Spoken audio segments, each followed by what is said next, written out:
भगवान पहुंचे बलि की यज्ञशाला के द्वार पर। वो अंदर बैठा हवन कर रहा था, यज्ञ बैठा हुआ था।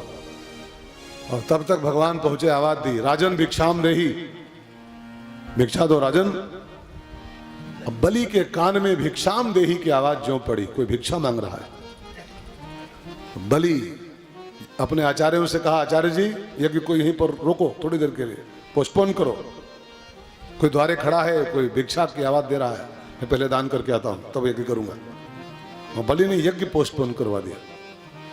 अच्छा, आप अगर पूजा में बैठे हो, कोई द्वारे आ जाए तो आप क्या कहोगे? अभी जाओ भाई, भागो, अभी पूजा कर रहे हैं, भागो यहां से, भी पूजा कर रहे हैं, अभी हवन बैठे हैं, अभी नहीं दे पाए, भागो आगे बढ़ो, अभी हवन कर रहे हैं। गलत। सीखो उन कथाओं से, सीखिए। यज्ञ रुकवा दिया बलि ने, रुको यहीं पर, आगे वाला मंत्र आगे पढ़िएगा। कोई मांग रहा है, पहले उसको दे के आता हूं मैं, तब मैं यज्ञ करूंगा दोबारा आके। इसका अर्थ जानते हो क्या है? मैंने एक श्लोक पढ़ा था किसी ग्रंथ में, उसमें लिखा था कि सतम विहाय भोक्तव्यम, 100 काम छोड़ के भोजन पहले करो। सतम विहाय माने 100 काम छोड़ दो, पड़े हो तो पड़े रहो, पहले खाना खा लो। खाओगे नहीं तो काम कैसे करोगे? खाओगे नहीं तो बेहोश हो जाओगे, काम कैसे करोगे? पहले खाना तब दूसरा काम। पहले पेट पूजा फिर काम दूजा। ये मैं नहीं कह रहा हूं, शास्त्र की आज्ञा है। सतम विहाय भोक्तव्यम सहस्रम स्नानम आचरेत, 1000 काम छोड़ के स्नान पहले करो। और नहाए नहीं हो, 1000 काम पड़े हैं करने को, पेंडिंग कर दो उनको, नहा पहले लो, तब दूसरा काम शुरू करो। लक्ष्यम विहाय दातव्यम, 1,00,000 काम छोड़ के अगर दान का चांस आ गया है, वो देने का मौका हाथ में आ गया है सामने, 1,00,000 काम छोड़ के दान पहले कर लो। और कोटिम त्यक्त्वा हरिम भजेत, करोड़ काम छोड़ के भजन पहले करो। करोड़ काम बाद में करते रहना, भजन पहले, क्योंकि आत्म कल्याण का काम है। बाकी सब संसारी काम है, ये आत्म कल्याण का काम है, अपने भले का काम है। तो अब इसलिए मैं कह रहा हूं इस लोग को, लक्ष्यम विहाय दातव्यम, 1,00,000 काम पोस्टपोन करने पर जाए कर दो। अगर दान का चांस आ गया है, दान पहले करो। क्यों? अगले ही पल पता नहीं कैसा सिचुएशन बने, अगले ही पल वो निकल जाए, दोबारा आए ना आए, अगले ही पल क्या पता आप देने के लायक न बचो। 1 सेकंड में क्या से क्या होता है, 1 सेकंड में सारी कहानी फेल होती है। अगले सेकंड में आप देने के लायक ही न रह जाओ, खुद देने के, खुद कटोरा आपके हाथ में आ जाए, क्या भरोसा है इसका? इसलिए अगर दान का मौका आया है, 1,00,000 काम छोड़ के दान पहले कर लो। दानम एक कलयुगे, और कलयुग में खास करके दान से बड़ा धर्म कर्म कुछ नहीं है। दानम एक कलयुगे। आपने सुना था ना वो पहले दिन ही, दूसरे दिन, कि धर्म के 4 पांव थे, 4 पांव, और कलयुग जब आता है तो उसके 3 पांव तोड़ देता है धर्म के। एकमात्र पांव धर्म का बचता है दान। कलयुग में दान से बड़ा धर्म कोई संसार में है ही नहीं, दान ही उसका एक पांव है केवल। तो दान का मौका जब जब मिले तुरंत उसको सब काम रोक के पहले दान कर दो। जो आपकी श्रद्धा है दे दो पहले उसको। अगले पल वो चला जाएगा, फिर आए ना आए, अगले पल क्या पता भूकंप आ जाए उसी सेकंड में, सब ढह जाए पूरा। इसलिए दान पहले। और एक बात मैं आपसे इसमें जोड़ के बोल दूं, मैंने कहीं श्लोक पढ़ा था किसी ग्रंथ में कि भिक्षुकाः नयु भिक्षन्ति प्रबोधन्ति ग्रहे ग्रहे। इसका हिंदी अर्थ क्या है? भिक्षुकाः माने भिखारी लोग, नयु भिक्षन्ति खाली भिक्षा नहीं मांगते हैं, प्रबोधन्ति ग्रहे ग्रहे, वो घर घर जाके ज्ञान देते हैं। क्या? कि मैंने कभी दिया नहीं था किसी को, तो आज द्वारे द्वारे मांग रहा हूं, द्वारे द्वारे। अगर तुम भी नहीं दोगे, मैं तुम्हारे द्वारे आया हूं, और तुम नहीं दोगे तो जो काम आज मैं कर रहा हूं, कल वही काम तुम्हें करना पड़ेगा। जैसे द्वारे पर कोई मांगने वाला आ जाए, उसको तुरंत दे दो फटाफट, जो आपकी श्रद्धा है, अठन्नी चौन्नी एक मुट्ठी दे दो उसको। नहीं तो वो कह रहा है अगर नहीं दोगे तो जो काम आज मैं कर रहा हूं, कल भगवान तुमसे यही काम कराएंगे, कि मैंने दिया नहीं था तो आज मांग रहा हूं, और तुम नहीं दोगे तो कल तुम मांगोगे, कल तुम मांगोगे। जैसे कटोरा नहीं थामना है तो जो द्वारे पर आ जाए उसको पहचानो ना, कौन है, कौन दारू पीता है, क्या, छोड़ो छोड़ो। एक हमारे यहाँ लखीमपुर में कहावत है ना, देवतन चढ़ी छुहारी, कुत्ता खाए चाहे बिलारी। हमने दान कर दिया, वो दारू पिए तो किडनी उसकी फेल होगी, आपकी फेल होगी, है ना। जैसे हमने मतलब 100 रुपये दे दिया, अब वो मतलब दारू पी गया उससे, तो आप न डरो उससे। भाई दारू पिएगा तो किडनी उसकी फेल, लीवर उसका फेल होगा, आपको थोड़ा फेल होगा। आपने दान किया, आपको दान का फल मिलेगा। वो दारू पिया, उसको उसका फल मिलेगा। आपने दान किया, आपका इससे दान का फल आएगा। वो गुटखा खाएगा तो उसको कैंसर होगा मुंह में, तो वो बाद में झेलेगा। क्योंकि लोग क्या दें इनको, गुटखा खाते हैं, इनको क्या दें, छोड़ो, गुटखा खाते हैं वही मरेंगे, आप थोड़ा मरोगे। आपके खाते में दान का ही फल आएगा। गुटखा खाएगा तो वो मरेगा, दारू पिएगा तो वो मरेगा। इसलिए ये मत छाटबीन करो कि उधर हुआ है, बस द्वारे आ गया है, जो है सो है। हमको जो श्रद्धा है, 2 रुपया लो, 5 रुपया लो, अपना काम करो जाए। हमने दान कर दिया। इसलिए कलयुग में दान का मौका जब जब मिले इंसान को, दान से बिल्कुल चूकना मत। दान से चूक जाओगे तो कल्याण से चूक जाओगे। दान से चूके कल्याण से चूके, फिर दान करे कल्याण। तो बलि ने यज्ञ रुकवा दिया, द्वारे पर आया, देखा तो 7 वर्ष का तेजस्वी ब्राह्मण खड़ा है। अब 7 वर्ष का बच्चा कितना बड़ा होता होगा? अब उसको बोनिया कह लो तो बोनिया कह लो, 7 साल का बच्चा इतना बड़ा होता है, सब मिला इतना बड़ा 7 साल का बच्चा। भगवान 7 साल के बालक के रूप में है। गजब का तेज चेहरे पर ठाकुर जी के भगवान है।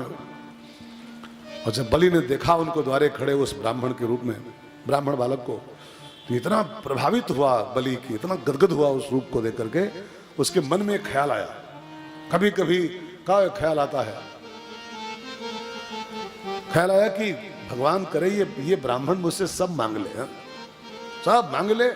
मन में आया उसके, सब ले चाबी इसको थमा दूं, चुपचाप निकल जाऊं हरिद्वार।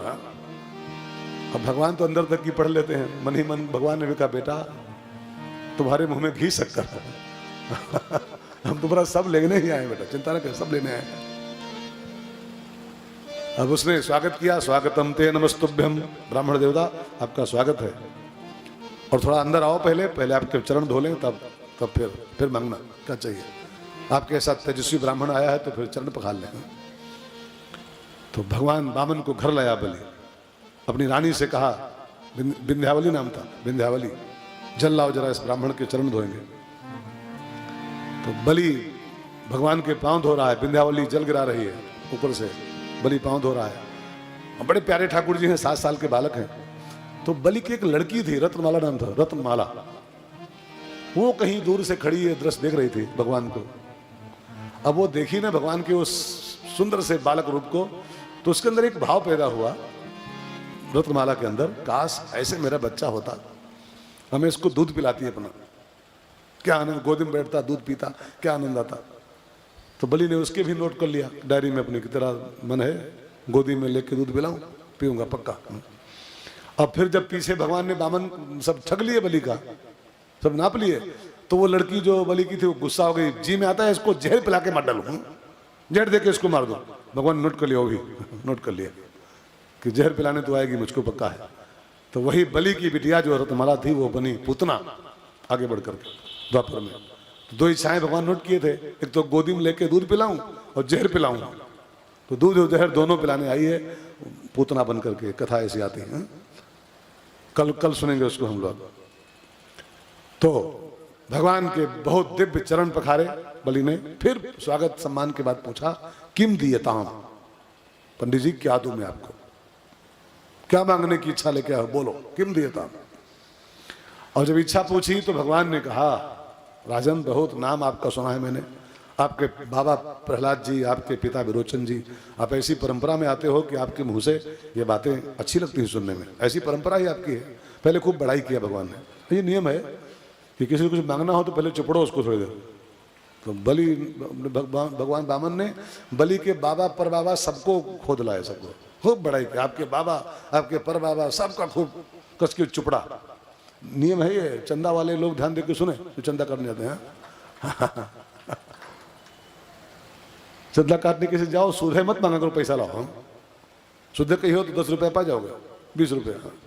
पहले बैठाओ और चुपड़ो कुछ देर उसका पहले, कि आपके बाबा, आपके पूज्य बाबा जी, उनके बिना तो मोहल्ले में कोई काम होता ही नहीं था उनके सहयोग के बिना। और आपके पूज्य पिताजी, धर्म धुरंधर गुणनिधि ज्ञानी, उनके बिना तो मोहल्ले में दुर्गा पूजा मंदिर कोई बनते नहीं था आपके पिताजी के सहयोग के बिना। ऐसी परंपरा में आप हैं भाई साहब, याद करो अपने। ये सब थोड़ा लगाओ मक्खन पहले, और तब रसीद बुक रखो आगे। तो देवैया हुई 2100 मिलेगा पट से। ये मांगने की पद्धति है। पहले थोड़ा उसके बाबा वो बड़ाई करो पहले, तब रसीद रखवा गया तो बढ़िया पैसा मिलता है। राम काज वालों सुन लो ध्यान देके, सुधे मंगियो पैसा लाओ, कथा है, लो 21 रुपए ले जाओ, हाँ करो जो कथा, 51 रुपए ले जाओ, पहले बैठो थोड़ा चुपड़ो, तब मांगो तो 1121 पा जाओगे वहां से, 11,000 में पा सकते हो।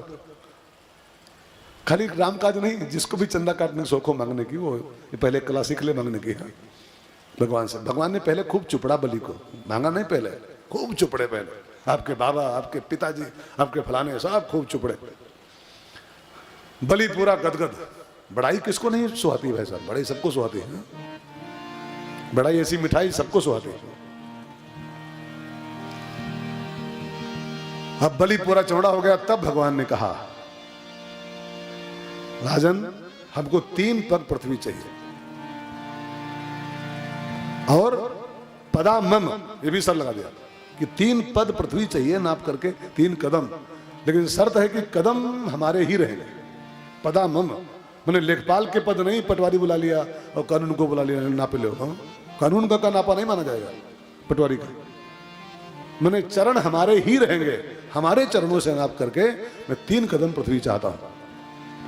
तो बलि पूछा क्या करोगे 3 कदम का, क्या करोगे? कहा हम ब्राह्मण है भाई साहब, अभी जनेऊ हुआ हमारा आज है, और जनेऊ के बाद ब्राह्मण को त्रिकाल संध्या करने की आज्ञा होती है। त्रिकाल संध्या, आसन बिछाए, बढ़िया बैठ के माला वाला करे, गायत्री करे, ये ब्राह्मण को आज्ञा है। और एक बात जान लो, जो ब्राह्मण गायत्री नहीं करता है, गायत्री मंत्र कम से कम एक माला तो करे ही, और जो नहीं करता है संध्या वंदन, तो शास्त्रों में साफ साफ लिखा है संध्याहीन ब्राह्मण शूद्र उच्चते। जो संध्या नहीं करता है वो ब्राह्मण नहीं है, वो जनेऊ चाहता मोटा पहन ले, जनेऊ उसका लिए क्या होता है? संध्याहीन द्विज शूद्र उच्चते, वो शूद्र के समान है। खाली पंडित का पैदा होना पर्याप्त नहीं होता है, पंडित वाले कर्म भी होते हैं। शास्त्र में एक मंत्र है, जन्मना जायते शूद्रा, जन्मजात सब शूद्र होते हैं, कर्मणा जायते द्विजा, कर्म से इंसान ब्राह्मण होता है। तो भगवान ने कहा कि मेरा जनेऊ हुआ है, संध्या बंदन की आज्ञा है, तो बस संध्या के लिए थोड़ी जमीन चाहिए अपनी निजी, 3 टाइम करना है। अब किसी के यहाँ करेंगे बरामदे में, किसी जमीन में, तो का पता कब भगाए दे, भाग यहाँ से, तेरा है क्या बरामदा है? तो अपनी जमीन चाहिए थोड़ी सी, जहाँ मैं आसन बिछाऊं और बैठ के रामायण का, गीता का पाठ करूं, 4-6-10 माला करूं, संध्या आरती करूं। तो 3 कदम मेरे लिए पर्याप्त है, 3 कदम पृथ्वी और पदामम, चरण मेरे। बिल्कुल अड़ गए ठाकुर जी, 3 कदम ही चाहिए बस। तो बलि कस के हंसा, ठहाका मार के पहले, कि महाराज तुम देह से तो बौनिया है ये हो, लेकिन तुम बुद्धि उस बौनिया हो।